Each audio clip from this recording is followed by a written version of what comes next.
मैं डॉक्टर रश्मि वशिष्ठ, सह आचार्य राजनीति विज्ञान, गवर्नमेंट कॉलेज जयपुर। बच्चों, आज हम शीत युद्ध क्या है, उसकी उत्पत्ति कैसे हुई, विकास कैसे हुआ और कैसे वो अंतर्राष्ट्रीय राजनीति में अपना प्रभाव छोड़कर गया और अब शीत युद्ध की क्या स्थिति है, इन सब के बारे में आज हम अध्ययन करेंगे। द्वितीय महायुद्ध के बाद विश्व में दो महाशक्तियां रह गई और इन दो महाशक्तियों के आपसी संबंधों को अभिव्यक्त करने वाला सबसे उपयुक्त जो शब्द है शीत युद्ध। द्वितीय विश्व युद्ध से पूर्व यद्यपि अमेरिका और सोवियत संघ में बुनियादी मतभेद थे, फिर भी युद्ध के दौरान उनमें मित्रतापूर्ण संबंध दिखाई पड़ते हैं, लेकिन उसकी समाप्ति के बाद ये सब संबंधों में कटुता आ गई, तनाव, वैमनस्य और बहुत सारी चीज़ों में अभिवृद्धि होने लग गई थी और दोनों महाशक्तियों में राजनीतिक प्रचार का तुमुल संग्राम छिड़ गया और दोनों एक दूसरे का विरोध, आलोचना और सर्वत्र अपना प्रसार करने में लग गए। शीत युद्ध द्वितीय महायुद्ध के उपरांत की अंतर्राष्ट्रीय राजनीति का एक महत्वपूर्ण विकास है, जिसकी व्याख्या दो प्रकार से की जा सकती है। प्रथम तो यह कि शीत युद्ध एक वैचारिक संघर्ष था, जिसमें दो विरोधी जीवन पद्धतियां, उदारवादी लोकतंत्र तथा सर्वाधिकारवादी साम्यवाद, सर्वोच्चता प्राप्त करने के लिए संघर्ष कर रही थी। इस दृष्टि से ये दो वैचारिक प्रणालियों का सैद्धांतिक संघर्ष है। सैद्धांतिक संघर्ष है शीत युद्ध पुराने शक्ति संतुलन राजनीति का नवीनीकरण, जिसमें बदले अंतर्राष्ट्रीय परिवेश में उदित हुई दो महाशक्तियां अमेरिका व सोवियत संघ विश्व के अधिकांश राज्यों को अपने प्रभाव क्षेत्र में लाने के लिए निरंतर संघर्ष कर रही थी। शीत युद्ध का अर्थ क्या है? शीत युद्ध के में वैचारिक घृणा, राजनीतिक अविश्वास, कूटनीतिक जोड़तोड़, सैनिक प्रतिस्पर्धा, जासूसी, मनोवैज्ञानिक युद्ध और कटुतापूर्ण संबंध देखे गए। शीत युद्ध न होते हुए भी युद्ध जैसी परिस्थितियों को बनाए रखने की कला थी, जिसमें अपने संकीर्ण स्वार्थों को ध्यान में रखा गया।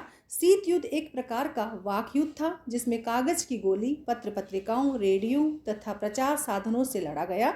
शत्रु को एकला करने व मित्रों की खोज करने की चतुराई का प्रयोग किया गया। जवाहरलाल नेहरू के शब्दों में शीत युद्ध पुरातन शक्ति संतुलन की अवधारणा का नया रूप है। ये दो विचारधाराओं का संघर्ष न होकर दो भीमाकार शक्तियों का आपसी संघर्ष है।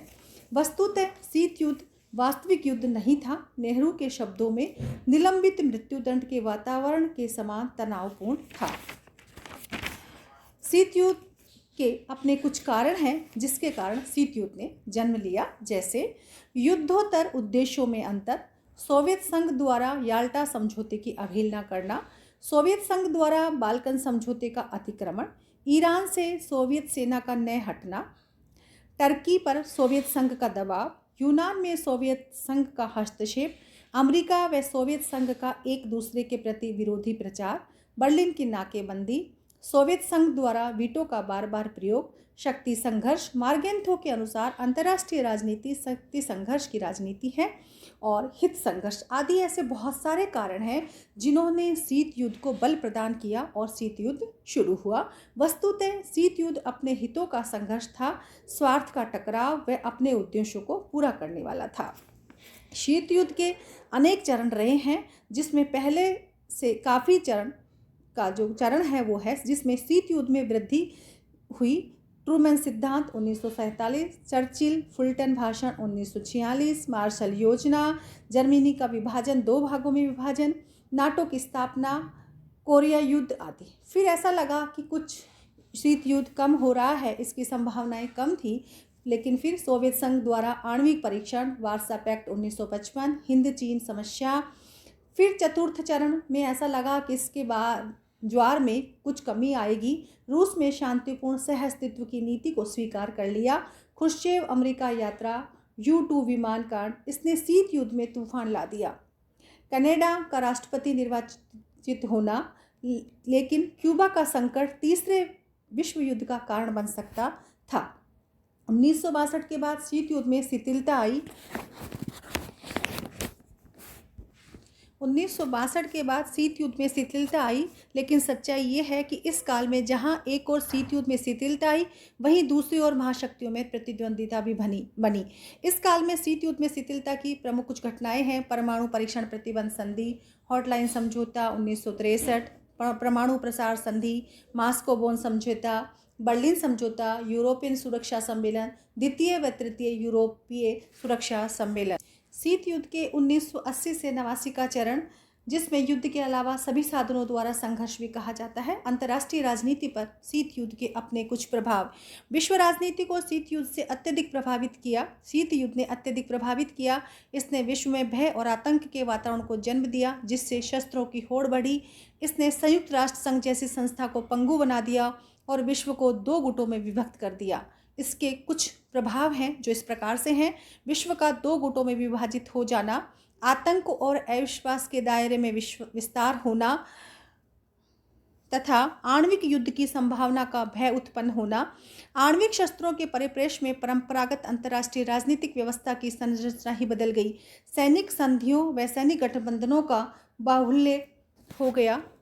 आणविक युद्ध की संभावना का कम होना, अंतर्राष्ट्रीय राजनीति का यात्रीकरण, सैनिक संधि व सैनिक गठबंधनों का बाहुल्य, संयुक्त राष्ट्र संघ को पंगु करना, सुरक्षा परिषद की स्थिति कमजोर होना, मानवीय कल्याण के कार्यों में कमी आना, सैनिक दृष्टिकोण का पोषण, तकनीकी व प्रविधि उन्नति तथा विदेश नीति यथार्थवादी तथा शीत युद्ध में शक्ति संतुलन की स्थापना हुई। इस प्रकार से उपयुक्त बहुत सारे प्रभाव हैं जो शीत युद्ध ने अंतर्राष्ट्रीय राजनीति पर छोड़े हैं। शीत युद्ध ने विश्व राजनीति पर कतिपय सकारात्मक प्रभाव भी पड़े, जो इस प्रकार है: जैसे शीत युद्ध के कारण गुट निरपेक्ष आंदोलन को प्रोत्साहन मिला। तीसरी दुनिया के राष्ट्रों को उपनिवेशवाद के सही मायने में मुक्ति मिली। शीत युद्ध के कारण शांतिपूर्ण सह अस्तित्व को प्रोत्साहन मिला। शीत युद्ध के कारण तकनीकी और प्रविधिक उन्नति, खास तौर से आणविक शक्ति के विकास में तीव्रता आई। संयुक्त राष्ट्र संघ में निर्णय शक्ति सुरक्षा परिषद के बजाय महासभा को हस्तांतरित हो गई। राष्ट्रों की विदेश नीति में यथार्थवाद का आविर्भाव हुआ। शीत युद्ध से शक्ति संतुलन की स्थापना भी हुई। इस प्रकार से कुछ सकारात्मक और नकारात्मक दोनों ही प्रभाव शीत युद्ध से विश्व अंतर्राष्ट्रीय राजनीति पर पड़े हैं।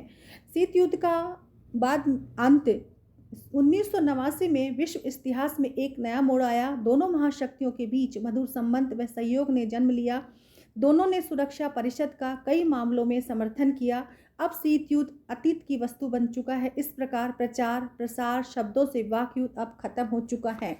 कुछ चीज़ें हैं जो अब बदल चुकी हैं। सोवियत संघ अमेरिका से प्रतिस्पर्धा करते हुए की स्थिति में नहीं था। राष्ट्रपति गोर्बाचोव ने सोवियत संघ की स्थिति का यथार्थपरक मूल्यांकन करते हुए शीत युद्ध की राजनीति का परित्याग करना हितकारी समझा। अतः आज शीत युद्ध अतीत की वस्तु बन चुका है।